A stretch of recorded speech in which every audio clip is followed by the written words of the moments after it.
ഓം ശ്രീ മഹാദേവ്യേ നമഃ. ഗായത്രി സ്വരൂപ ബ്രഹ്മചാരി വിരചിതം ശ്രീ ദുർഗാഷ്ടകം. ശ്രീ ഗണേശായ നമഃ.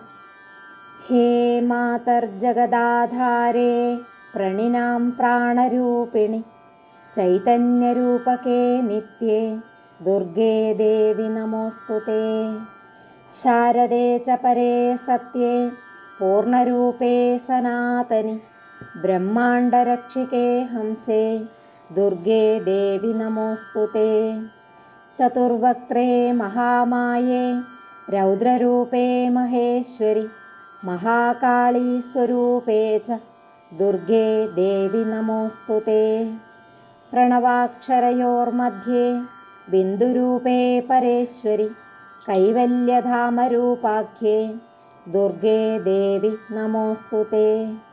സരസ്വതീ ച ഗായത്രീ സാവിത്രീ രൂപധാരിണി ത്വമേവ ഹേ മഹാഗൗരി ദുർഗേ ദേവി നമോസ്തുതേ. മഹാകാളീ ച ലക്ഷ്മീശ്ച ത്വമേവ പരമേശ്വരി ത്വമേവ സിദ്ധിദാത്രീ ച ദുർഗേ ദേവി നമോസ്തുതേ. മഹാഗൗരീ ച ഭദ്രാ ച ശാന്താ രൗദ്രാ തഥൈവ ച അഘോരാ ഘോരരൂപാ ച ദുർഗേ ദേവി നമോസ്തുതേ. സത്യജ്ഞാനമനന്താഖ്യേ പരബ്രഹ്മസ്വരൂപിണി കൈവല്യജ്ഞാനമൂർത്തി ത്വാം ദുർഗേ ദേവി നമോസ്തുതേ. ശരണോസ്മി സദാ മാതസ്തവാഹം മുക്തിദായിനി ബ്രഹ്മദർശനമിച്ഛാമി ഹേ മാത ജഗദംബികേ.